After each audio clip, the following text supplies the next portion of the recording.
देखिए बिटकॉइन को लेकर ना कहीं न कहीं क्रिप्टो करेंसी की जब भी बात आती है तो आज भी इंडिया में कई सारे लोग हैं जो इन्वेस्टमेंट के बारे में सोचते हैं तो उनको अभी इतना नॉलेज नहीं है इसके बारे में। तो आप क्या कहना चाहेंगे ऐसे इन्वेस्टर्स के लिए कि अगर वो सोच रहे हैं निवेश करने के लिए तो क्या ये सेफ ज़रिया हो सकता है उनके लिए? देखिए, इंटरनेशनल मार्केट में तो सेफ ज़रिया है। इंटरनेशनल मार्केट में काफ़ी ब्रोकर्स हैं जो सर्विस प्रोवाइड करते हैं।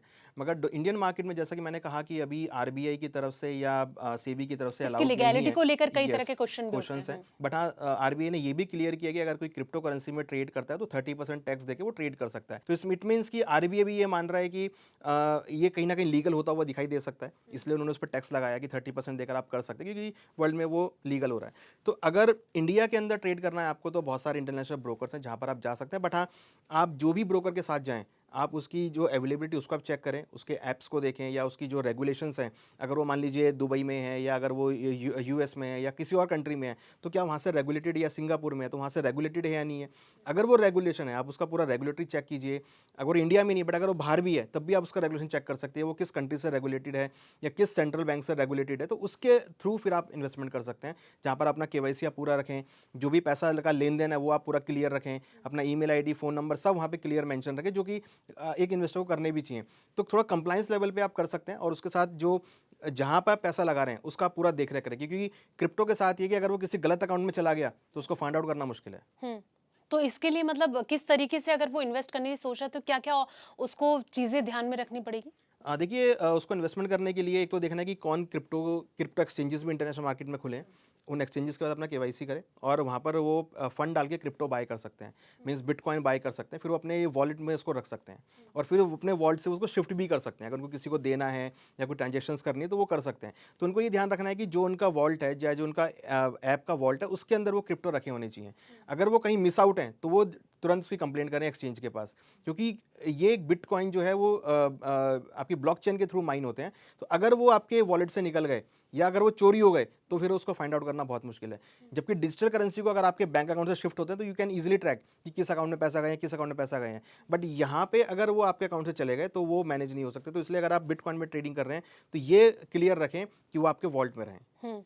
इसके टाइप्स भी होते हैं कि मतलब बिटकॉइन में ही अलग-अलग कॉइन्स हैं जिसमें वो इन्वेस्ट कर सकते हैं? देखिए, बहुत सारी करेंसी जो चल रही हैं अभी, जैसे ईथरम है, सोलाना है, फिर बिटकॉइन है, तो बहुत सारी करेंसी, मगर अगर आप देखेंगे तो ईथरम और बिटकॉइन के अंदर काफ़ी अच्छा हमने अट्रैक्शन देखा है, और काफ़ी यूज़ भी लोगों ने करा है, और इवन इसकी ट्रांजैक्शंस हो रही हैं। अगर आप फॉरेन करेंसी में जाएँगे या फॉरेन मार्केट में जाएँगे, तो काफ़ी कंपनीज़ हैं या फिर काफ़ी प्रोडक्ट ऐसे हैं जिसमें आप बिटकॉइन को देके आप परचेज़िंग कर सकते हैं। तो वो सब चल रही हैं, और काफ़ी सारे बिटकॉइन, नए-नए बिटकॉइन भी लॉन्च होते हैं। बट मेरे हाँ, हिसाब से ट्रम्प ने, उनकी वाइफ ने भी। यस, तो हुँ। मेरे हिसाब से अगर आप देखेंगे तो उन क्रिप्टो में लगाना चाहिए जिसमें आपके सेंट्रल बैंक पैसा लगा रहे हैं।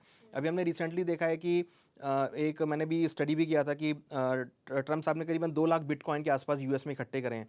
यूएस का, और धीरे-धीरे यूएस का फॉरेक्स भी वो उसमें शिफ्ट कर रहे हैं। इवन कुछ यूएस कंपनीज़ ने भी एग्रेसिवली अपने ट्रेज़री को बिटकॉइन में डालना चालू किया है। तो अगर कॉर्पोरेट्स अपना फंड उसमें डाल रहे हैं, सेंट्रल बैंक्स अपना फंड उसमें पार्क कर रहे हैं, या जो सरकार है वो अपना पैसा उसमें पार्क कर रही है, तो कहीं ना कहीं कुछ तो रेगुलेशंस आने चाहिए इसमें, और वो रेगुलेशन मुझे लगता है कि जल्दी ही बिटकॉइन के ऊपर रेगुलेशंस आने आएंगे। तो आपको लगता है सरकार इसको लेकर सोच सकती है? देखिए, सरकार बिल्कुल सोच रही है इसको लेके। अगर इंटरनेशनल मार्केट में रेगुलेट हो गया, और इंटरनेशनल मार्केट में अगर ट्रांजेक्शन एक्सेप्ट होनी चालू हो गई एग्रेसिव वे में, तो इंडिया को भी करना पड़ेगा, क्योंकि हमारी बहुत सारी चीज़ें इंपोर्ट एक्सपोर्ट होती हैं।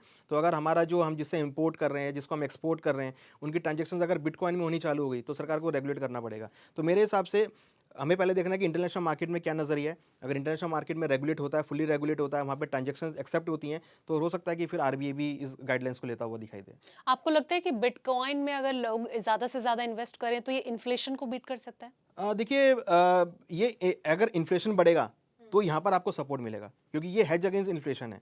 अगर इन्फ्लेशन इंक्रीज होगा तो आपको कहीं ना कहीं बिटकॉइन के प्राइस में मूवमेंट आता हुआ दिखाई देगा, जो कि लोगों को इन्फ्लेशन से एक हेज हो जाएगा। तो मुझे लगता है कि बिटकॉइन, जैसे हम गोल्ड को ट्रेड करते हैं कि भाई अगर कोई अनसर्टेनिटी होती है तो लोग गोल्ड पे पैसा डालते हैं, या इन्फ्लेशन बढ़ता है तो गोल्ड का प्राइस लोग पैसा डालते हैं, तो वैसे ही मुझे लगता है कि जो बिटकॉइन है ये भी ऐसा ही वर्क करेगा। अगर इन्फ्लेशन बढ़ेगा या कहीं अनसर्टेनिटी होगी, तो फिर आपका बिटकॉइन के अंदर डिमांड बढ़ेगी। तो जैसा अनसर्टेनिटी चल रही है, तो जो अभी बिटकॉइन के भाव बढ़े हैं, मुझे लगता है कि ये सिर्फ अनसर्टेनिटी की वजह से बढ़े हैं। यूएस डॉलर काफ़ी करेक्ट हुआ है, अगर आप देखेंगे तो यूएस डॉलर करीबन 13 महीने के लो लेवल पर है। तो अगर वो गिरावट में है तो बिटकॉइन में इंक्रीमेंट आ रहा है, तो मीन्स उनका एडवर्स रिलेशनशिप है एक तरीके से। तो अगर अनसर्टेनिटी होती है या यूएस के अंदर कोई पॉलिटिकल डिसबैलेंस होता है या एक जियोपॉलिटिकल टेंशन क्रिएट होती है, तो फिर अगेन आपको बिटकॉइन के अंदर मोमेंटम देखने को मिलेगा। तो क्योंकि अभी अगर आप देखेंगे तो गोल्ड ही है सिर्फ जो सेफ एन एसेट है, बट अब धीरे धीरे लोग बिटकॉइन की तरफ देख रहे हैं क्योंकि वो भी ऐसा ही रोल प्ले कर रहा है। तो लोगों को चाहिए सेफ हेवन एसेट, जहां भी अनसर्टेनिटी हो लोग पैसा पार करें। तो गोल्ड के बाद मुझे लगता है कि बिटकॉइन का नंबर है। लेकिन उतार चढ़ाव तो इसमें भी हम लगातार देखते ही रहते हैं, जैसे कि आपने भी बोला कि जियोपॉलिटिकल अगर कोई मोमेंट नहीं होता है तब अलग सिचुएशन इसकी बन सकती है। तो आपको क्या लगता है कि अभी जो लोग नहीं इन्वेस्ट कर रहे हैं या जिनको लग रहा है थोड़ा रिस्की है कि इसमें इन्वेस्ट करना चाहिए या नहीं करना चाहिए, तो उनको क्या एडवाइस करेंगे आप? देखिए वॉलेटिलिटी इसके अंदर होगी क्योंकि ये फिजिकल बैक तो नहीं है और ना इसको कोई रेगुलेट कर रहा है अभी, किसी सेंट्रल बैंक्स के पास नहीं हो, कोई इसकी कोई सेंट्रल अथॉरिटी भी कोई नहीं है। तो अगर फिजिकल को तो क्या होता है ना कि बैंक्स रेगुलेट करते हैं, सीआरआर आपने बढ़ा दी या आपने इंटरेस्ट रेट इंक्रीज कर दिया तो उससे वो करेंसी बैलेंस हो जाती है। बट ये करेंसी ऐसी है जो डिजिटल करेंसी है, कोई इसका रेगुलेटर नहीं है, सेंट्रली कोई रेगुलेटर नहीं है, ये लोगों की डिमांड सप्लाई के ऊपर चलता है। और डिमांड सप्लाई कैसे आएगा, कोई अनसर्टेनिटी होगी तो डिमांड बढ़ेगी, तो ऐसे में उतार चढ़ाव भी होगा। जब सब कुछ चीज़ें सही हो जाएंगी तो फिर लोग उसमें प्रॉफिट बुक भी करेंगे, फिर गिरावट भी आएगी। तो एक इन्वेस्टमेंट के साथ साथ ये ट्रेडिंग का भी एक वे बन गया है। लोगों को पैसा लगाना है तो लोग क्रिप्टो में पैसा लगाते हैं, क्रिप्टो में ट्रेडिंग भी करते हैं। तो इन्वेस्टमेंट के साथ साथ ये कि ट्रेडिंग का भी पार्ट बन गया है, जहाँ पे जो ट्रेडर हैं वो इसको यूज़ कर रहे हैं।